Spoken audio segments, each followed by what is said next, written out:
So welcome to My Voice Has Power. I'm Eliza LeBeau, and today we're here with Camille Halbert. She is the shelter director, the shelter manager. Shelter and housing director now.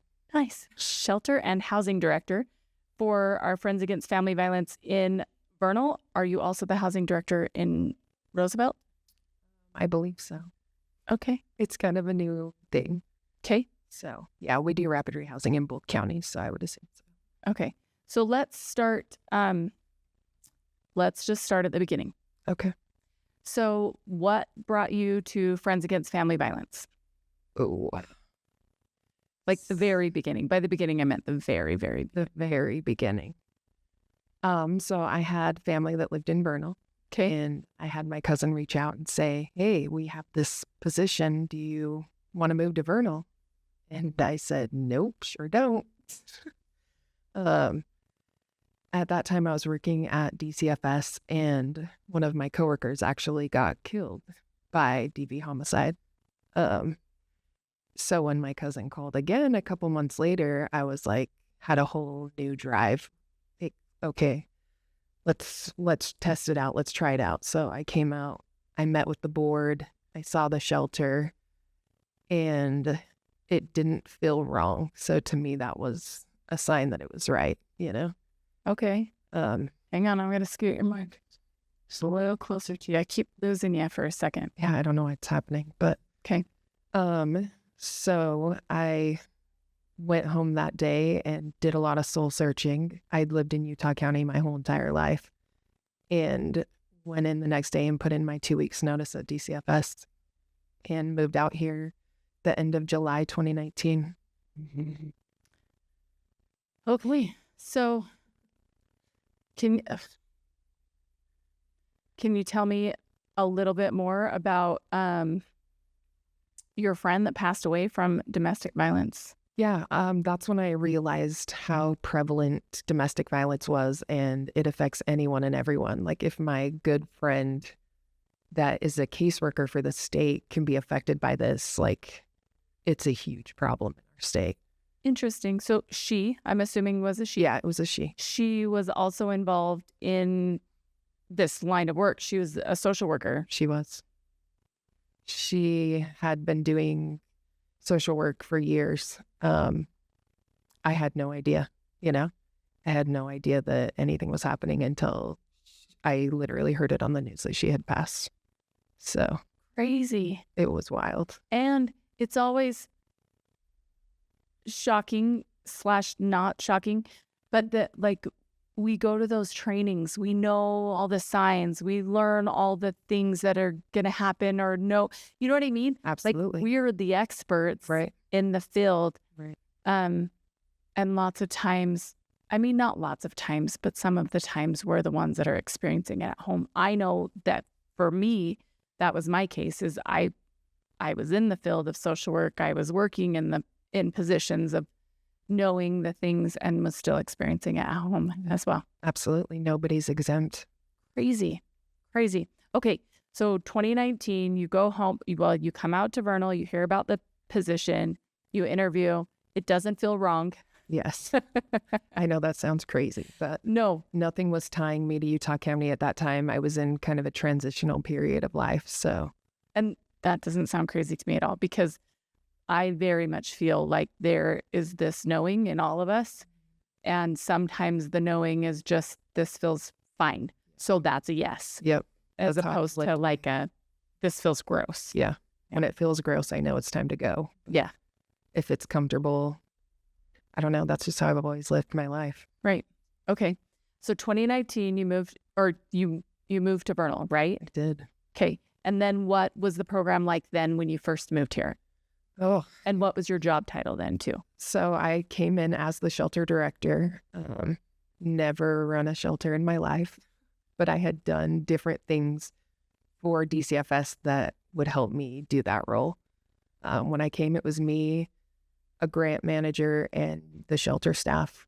I think there was like 7 of them at that point. Okay. Which we later learned is a little bit too many. We didn't need that many. Okay. So which is shocking because normally it's never enough. Normally this situation is we don't have enough workers. We need more. Everybody's getting burned out. So. Yeah.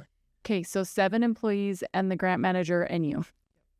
Okay, and what? 2 weeks later, I had to let 2 people go, though. Okay. So really, that didn't last very long. There was 7 of us at the beginning. So do you just hit the ground running? Who taught you how to do your job? I feel like we've just kind of been winging it the whole time. I know that sounds so bad. There was some documentation left over from the state, but your social work instincts just kind of kick in. Right. Well, also, this was during the transition of state-run shelter to privately ran shelter. So you were in the middle of that. So there was information on how the state was doing their stuff before you showed up. I believe so. Some of the stuff they took with them, but some of it, I did have 2 staff members stay on with us, which was super helpful. But yeah, we're just meeting needs. I don't know. People would come in a crisis and we help figure out what we need to do to get them on their feet. So your job is solving problems. Basically. Like, here's a problem. I'm going to need help. And you're like, all right, bet. I'll help. Let's find a solution. Let's think outside the box. So tell me some of your challenges with being the shelter director. Sounds like from the beginning it was, hey, we need you to steer this ship. And you're like, cool, I've never floated a boat before.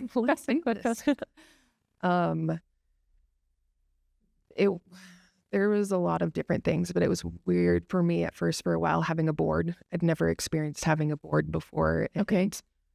Tell me, what are some challenges with having a board? Just not knowing what their role is versus what my role is and who's the boss, who am I going to, who do you report to? Who's the more adultier adult, Literally all of us are not me, someone else. Yeah. So, just learning the resources out here. I knew all the resources and connections in Utah County, and I didn't know anyone or anything when I got out here. Well, and it's very different here, right? Smaller, probably less resources, less connections. Yeah. There's a resource for this or a resource for that. And this is the person that you call. You can't call anyone else because there is no one else. This is who you need to call. Absolutely. Okay. So from the get-go, you're trying to solve problems. You're starting this shelter. About how many people are you seeing through the door? Has it increased?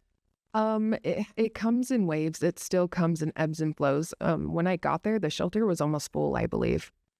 Full? What is the capacity? So capacity is 20 people, but we have 5 bedrooms. So if we have 5 families, it's full. Okay. Yeah. So try to stick them in as family units. Yeah, for sure. There's only been one time that we've had to double up different families in the 6 years that I've been here. So, and probably just for a couple days or something. Yep.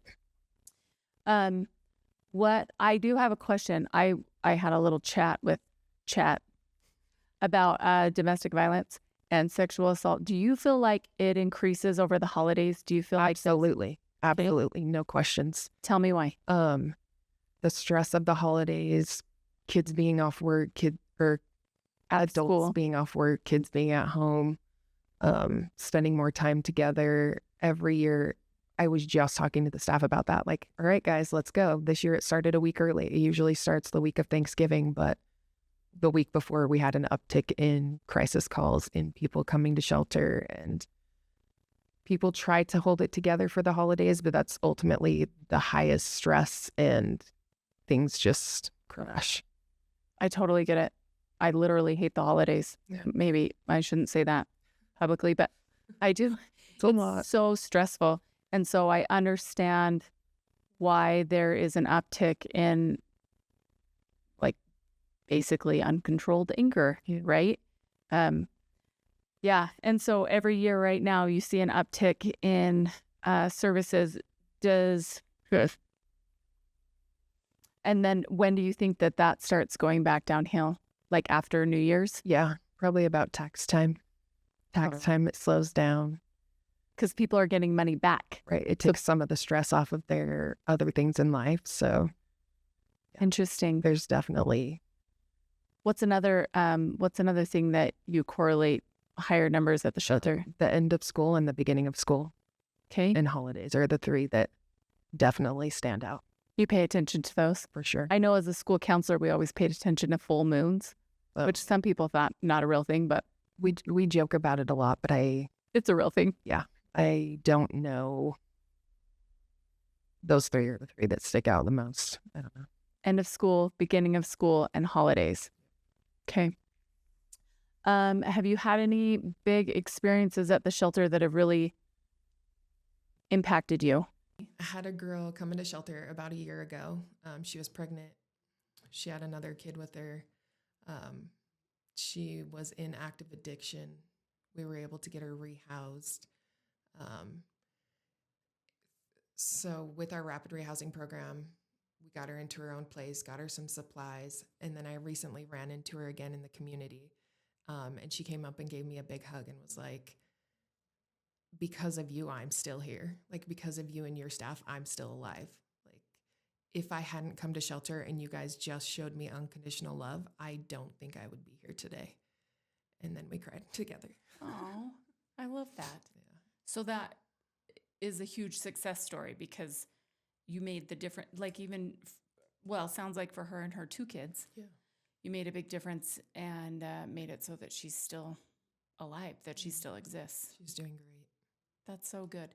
What do you do to deal with, okay, so 2019 till now is 2025, so that's 6 years-ish. Yeah. What do you do to not have burnout and not have, what's it called, compassion fatigue? Yep. So I have gotten really good at separating myself from my emotions in the situation. Like, this is my job. This is what I do. I compartmentalize those feelings. Like, I think it's just a skill you learn or just kind of have or you don't have. But it's vital to survive in this field. You have to be able to separate it and go home. And there are those nights where you go home and your brain won't stop. It just keeps going. But you have to be able to separate it. Celebrate the small successes because not everyone stays. A lot of people go back, but just knowing in this moment we made a difference. They know we're here. Somehow, some way we have affected their life for the positive. Everyone always preaches self-care. I learned over the last year and a half or so, actually, that exercise is really good for me. Okay, so your self-care is exercise. Absolutely. It really helps with my anxiety levels. It was actually one of my staff members that pointed it out, and she said, you haven't been going to the rec and your anxiety is way higher. Like, I didn't recognize that correlation until recently. So it's been really a good outlet for me. So you've increased how frequently do you go work out? I was doing really good and going 3 or 4 times a week, but the last couple of months have been kind of rough. But I told myself I'm going to get back to that. So I've been twice this week. Nice. How long do you go for? It just depends. Usually like 45 minutes. Nothing crazy. Perfect. I've done some research on that as well and found that you have to go for 45 minutes to get that endorphin level up. Yeah. That 30 doesn't do the trick. Not enough. And I have found that too. About a year ago, I started going and kind of like sporadically, but and then I was like, why am I not just going every day? And literally most of the time I do not want to go. Right. That's really the truth. I really don't want to go ever. But I am way less grumpy and way more functional as a human when I go work out every day. Same. It's my agitation level. Like, yes. I can think more clearly and not feel so uptight. Yeah. And not agitation is exactly the right word. Yeah. Not get so irritated with all the little things that are going on, like people tapping or whatever. Like, you can just let them go. Yeah. I get that. What do you do for your staff? Because where you're sort of like, right, you're the head honcho in that role. You have Alicia, who you report to as the director, but essentially you get to make a lot of the decisions. So what do you do to support your staff so that they don't have those things, fatigue and burnout? So I make sure I have that conversation with them. They don't always take it seriously when they first start. Like, no, you have to take care of yourself. But just those little reminders, like getting to know them personally, and they may not understand, but like hearing, what do you do when you're not at work, helps me understand, like, are they taking care of themselves? Are they doing things to help themselves be happy outside of this place, because they can also get consumed by it and want to know everything all the time for a while. And you have to create those boundaries with them. Like, no, don't look at your email when you're off work. Don't do these things. Like, don't touch base with each other. You'll find out when you come back on shift. Right. You know? Right. Which is shocking. It's kind of the opposite of the rest of the world, right? Because like when I most recently worked for the school district, it depends on your position, but I know people in higher positions, it's like, you better be looking at your email all the time. You better be available on your phone all the time. Yeah. You better have access. And having cell phones have really blurred the lines between work and home, because sure. you can now work at home and be at home at work, because you can access all of your information. And so I love that you're like, no, we're going to have these boundaries. If you're at home, I would love you to not check your email. Like, we're going to send the email because we need that information available to you when you show up at work. Right. But you don't need to deal with this while you're at home, like, unless you're on call, right?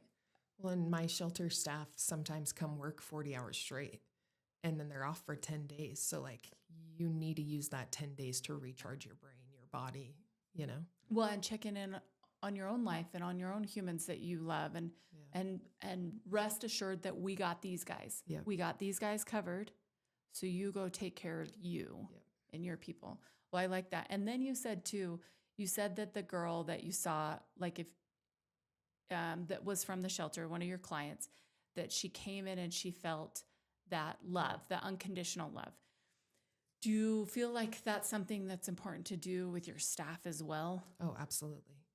They tell me all the time that I'm their therapist, their unpaid therapist. But I think as a boss, like, that's what you're there for. You're there to support them. They're the one doing the work, you know? Right. I feel like I've been thinking a lot lately about offenders, which sounds crazy in this conversation, but not really. Yeah, it's not. Because I feel like that's the thing that offenders, it's like the thing in them that's broken. And I mean, I don't know. I don't have any statistics or data to back any of this up. But I feel like often they have never felt unconditional love. And because they've never felt it, they have no idea how to give it. Yeah. And they also don't ever feel safe if they feel out of control at all. If you felt unconditional love, it's okay to be out of control, because because you can always find that. There's always safety somewhere, right? But if you've never felt that, and the only thing you know is how to control everything, and if you can't control everything, then you can't have any love. So then you become like this crazy obsessed, like trying to control everything so that you can get that taste of love. Feel what you think is love. Right.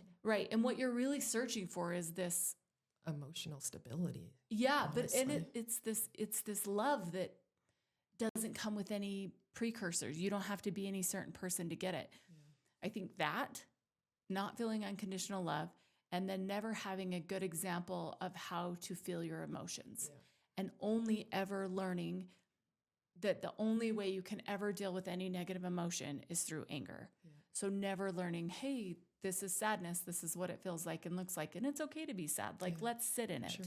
Or, hey, this is embarrassment. Oh, it's the worst. It feels so gross, but we're going to sit here in it together. Yeah. Anyways, I feel like those are the two things: not knowing how to feel your emotions and never having felt unconditional love. But I think maybe not always both, right? Yeah, I don't know. For sure. Anyways, we don't off work, topic, but we don't work as much with the offenders, but I absolutely think a big problem in this world is the inability or the skills to handle your emotions. Right. Like, how do I calm myself down? It's okay. Yes. I'm in survival brain, but there are options, and those options aren't always shove it down or have an outburst. Have an explosion. Yeah. Yeah. I'm having this big emotion and I don't know how to feel it. Yeah. Anyways, just because for me too, part of this is if we're going to have all these conversations about what we do for people, then we need to have conversations about going upstream and stopping the people from coming into our building in the first place, right? And how do we stop the cycles, right? For sure. And so what do you do? Is there any specific things that you guys do for the children who you see in your shelter?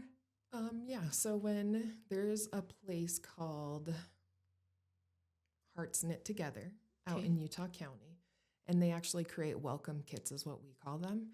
So when the children come into shelter, they get this big cellophane bag that has usually like a blanket and a teddy bear and some toys and books, and it just kind of softens the blow when they get there. They get super excited, like, oh, all these fun new things, you know. Right. And we hope that that's what they remember, not the trauma that I'm at this strange place in this new house. Like, And I have to live here yeah, because yeah, my parents are losing it and Yeah. I have no control over anything that's happening to me. Yep. Right. I'm just literally a victim's victim. Like, you know, Yeah. I'm at the bottom of the totem pole here, just getting drug along.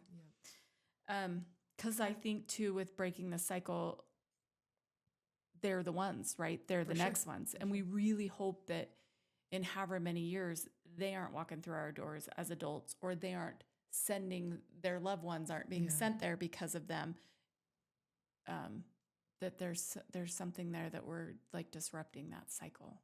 I think so. There's things called ACEs and PACEs, and I hope that we can be part of those positive childhood experiences. Like, if you have positive childhood experiences, even though you're having hard times, it can help offset your future, you know, your ability to manage your emotions and be successful and independent and stuff like that. So I hope that they're with us for a short time in the shelter, usually 30 to 60 days, but we do spend time with them, play with them. We have toys, we have a backyard, like we get to know them, we get attached to them, honestly. Yeah. But we also know, like, once they leave, they're going hopefully on to better places, and they know what's best for them. What that looks like can be different, but So, okay, so ACEs and PACEs. To be clear, ACEs are adverse childhood experiences, right? Yeah. And there's like a list of specific 10 that, like, if you have these 10 or however many, the more ACEs you have, the more. And there's been studies both ways, studies that say, yeah, this really is linked to problems later in life. Yeah. And there's other studies that say, meh. But, and what's PACEs? Positive? Yep. I mean, not positive, adverse childhood No, experiences. positive childhood experiences. So Okay. one of them that I remember is if you have one adult in your life that you are able to turn to and talk to and connect with, that is something that can offset maybe having an unstable house or any of those little All of the other things. all of the And- bad. Which honestly is I've heard that many times.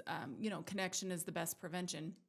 And if a child has one positive adult role model that they can turn to and rely on, and that can prevent so many of the other things from happening. Absolutely.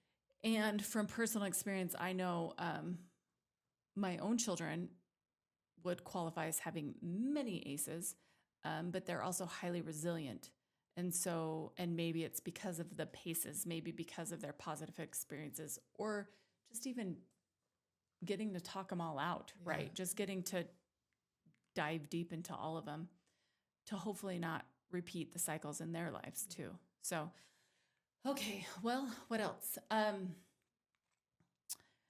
What do you see doing next? Well, okay, wait. First, before I say that, I want to know more about the rapid rehousing. Okay. So that's a new thing that you've taken over recently. How Yeah. recently? It was like 3 weeks ago I learned that I'm going to become the housing and shelter director. Lovely. Okay, so 3 weeks ago. But rapid rehousing's been around for a while. I was Okay. helping with it when it first came out. It's probably been 5 years ago almost.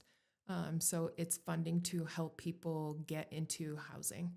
So they may come to shelter, now they're safe, but how am I supposed to pay $2,000 to get into this new place? You know, I just started working maybe for the first time in my life. Right. So rapid rehousing, we can help them pay their deposit, some of their rent.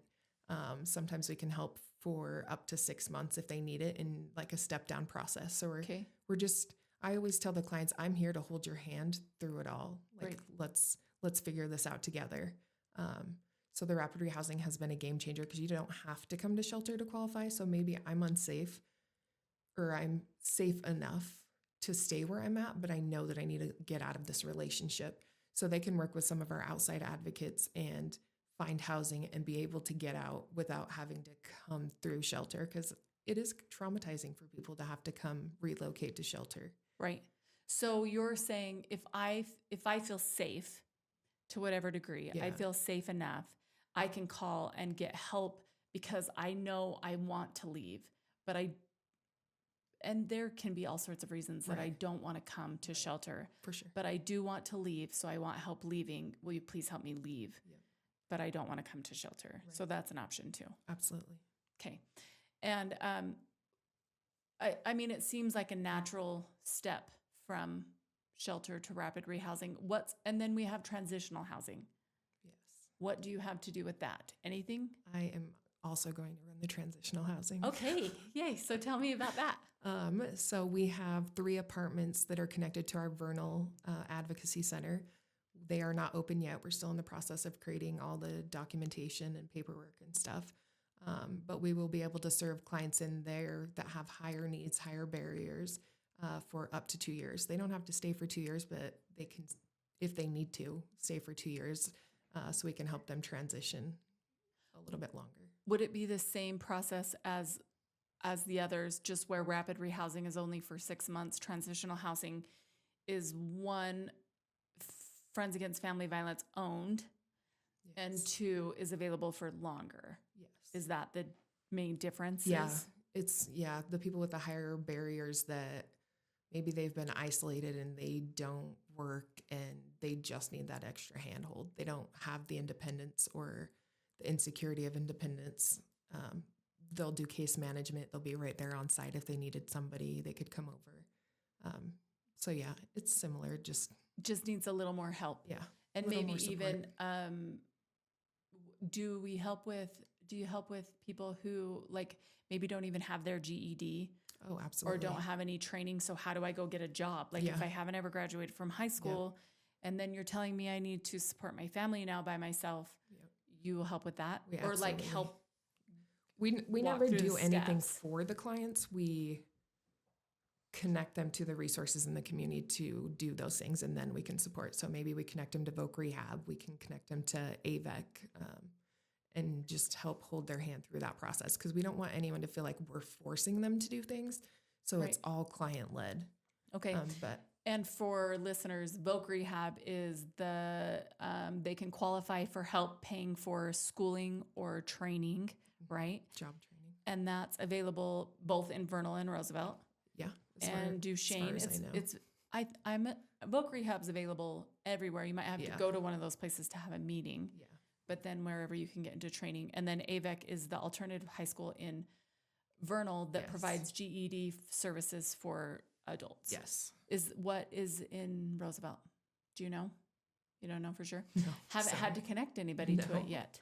But that's why you're a problem solver. It's true. Because the first time We'll somebody figure walks it through your out. door, you'll know. We'll figure it out. Yeah, you'll make We- calls and know. Connect to the resources we do know, and they'll tell us where to go. Right. Okay.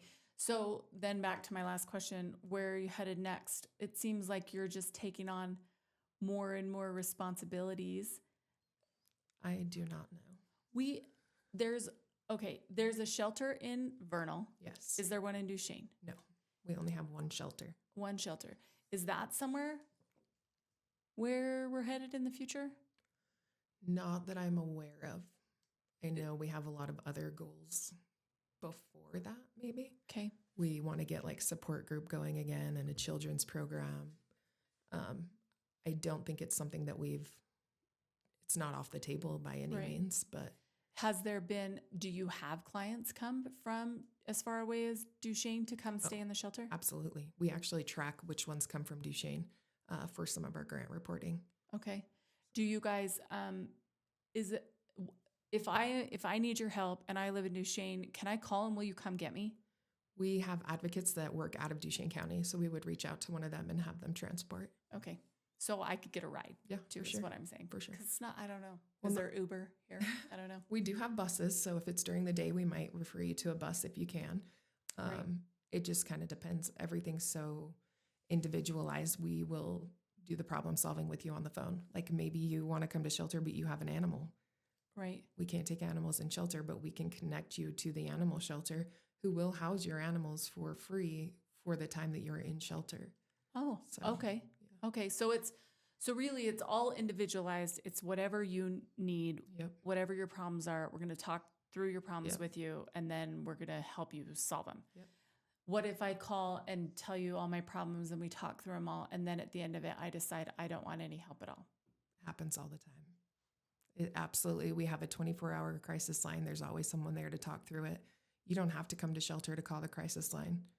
So I can just call and get all my options and find out all the information and ask as many questions as I want to ask, hang up, call some other time if I want to. Absolutely. It happens all the time. To what degree are you guys mandated reporters if I call and tell you stuff?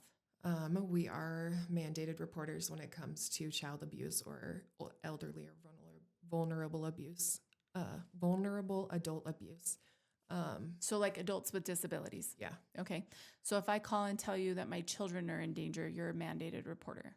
If I have the information, your name, your number, or where you live, Right. absolutely, it's going to get reported. Okay. But otherwise, my information is just between you and me and You and me and the computer, probably. right. Yeah. We record the information. We have very confidential services. We don't have to get law enforcement involved. We don't have to get the courts involved. It's very much whatever you're wanting and to what degree, what that looks like for you. You know, if you Mhm. want to press charges or get a protective order, we'll absolutely help with that, but it's not required to receive services. I like that because when you're in these kinds of situations, it's constantly a dance around power, right? And it's like you do certain things or I don't know, you be quiet at certain times or you say certain things at certain times. It's always a dance.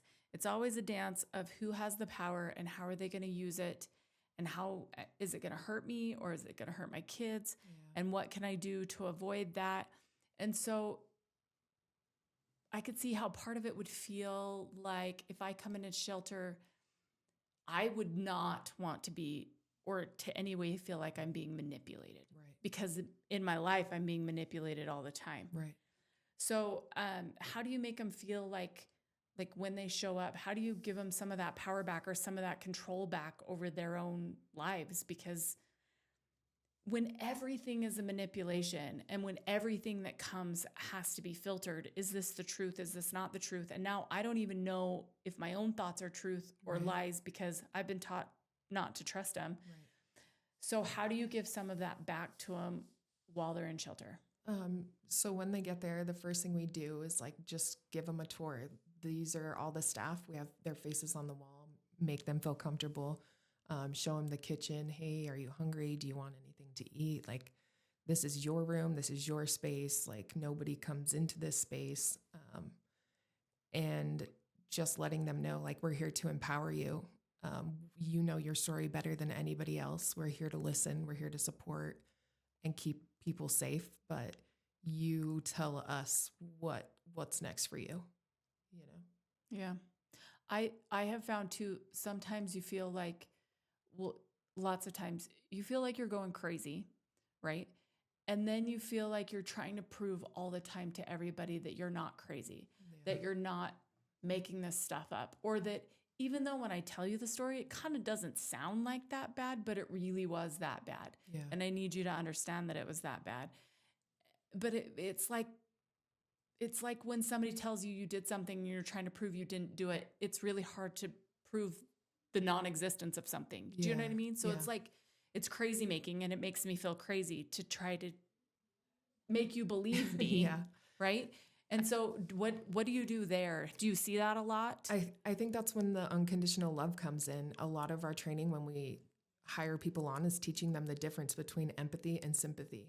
Like being able to sit in those trenches with the people, but not like, oh, I know how it feels, or, oh, that's terrible. Like that sounds really hard, you know, just validating their feelings, their emotions, their experience, because it is what they perceive it as, you know, it was their experience. We weren't there, but we're going to sit with you while you process through those and just remind you, like, I believe you. I'm here to help you. So you're not discounting them by taking that on as your own feeling. Yeah. You're making sure that they know this is yours. You own this. It sucks. I'm so sorry. And here I am going to sit with you through it, whatever it is that you're feeling, Yep. which I can't understand. Yep. because I haven't been through this. If you want to sit here and talk, great. If you just want me to sit here with you, we can do that too. A lot of people want to go sit out back and smoke. Can you sit with me? Sure. Let's go. Yeah. You know? Yeah. It's just individualized, depends on what they need in the moment. Okay. Well, I love it. Is there anything else that you want to share specifically about your job or about what you do? Just the shelter's not scary. If you go on our website, FAFV.org, there's a video on there that shows it's just a home. We're hidden in plain sight. Right. You have access to a backyard that's fenced in and private. Everything's locked up. We have security cameras. We have an alarm. You have your own space. Like, You do everything you can to make them feel safe. it's going to feel like your home, and we want that when you come in. This is your space. I'm a visitor. I come in and out of here, but this is your home while you're here. Right. You're living here. Yep. Yeah. Because it always is hard living in somebody else's space. Yeah. How does this affect your family, specifically your very own family? They get volunteered to do things. They get voluntold. Yes. But I think just like the awareness, the people they know, they can share the information. Obviously being on call, stuff like that affects them, or they know, like, if someone comes up to me in public and talks to me, don't ask questions, you know? Right. If I can tell you, I'll talk to you, but if I don't, just don't worry about it. Yeah. No, who is that, Yeah. Mom? Yep. So Just a friend. It's pretty good. Yeah. They deal well with it. My husband's also learning sometimes when I have rough days and I come home and I'm just on edge, like, just leave her be for a minute. She just needs She's a gotta- minute. I have to come down from my day is how I explain it. So Right. Do you have a process for doing that? depends. I'm learning that it needs to be the gym, Okay. but otherwise I kind of honestly just doom scroll, get on social media or just something to kind of numb my brain and just disconnect it from all the chaos. What was going on for the day? Yeah. I don't know if I can get on board with that. I know it's not a Just healthy because it's coping so skill. bad. I know it's not healthy. But I do love the working out, and maybe even just, if possible, I'm coming home an hour later because I'm going to the gym first because I need to. Well, and that's what I've learned. Release this. I have to schedule it in. You have to make it a priority. You know, maybe tonight we're not going to have a fresh meal. We're going to grab something to eat Right. instead. Like, Right. or we're going to throw something in the microwave, Yeah. you know? Yeah. Just Literally, making I it- don't have to prepare every meal from scratch. Yeah. Everyone making will it a survive. priority. So, Yep. yeah, I get that. Okay. Well, I love it. I don't think we have anything else. Will you share the phone number? What's the phone number? Is it the same for Vernal, Duchesne, all the places? Yeah. So the crisis line is going to be 435-781-2264. That is the 24/7 crisis line. It's ran out of the shelter. We cover all of Tri-County area. Honestly, we take calls from all over the state. But then our main line is the 435-781-0613. And we have extensions on there now. So if you call, you can either press for any random advocate in your county, or you can select us by name. Okay. And then they can go to FAFV.org, which is Friends Against Family Violence. It's very hard to say the letters. Yes.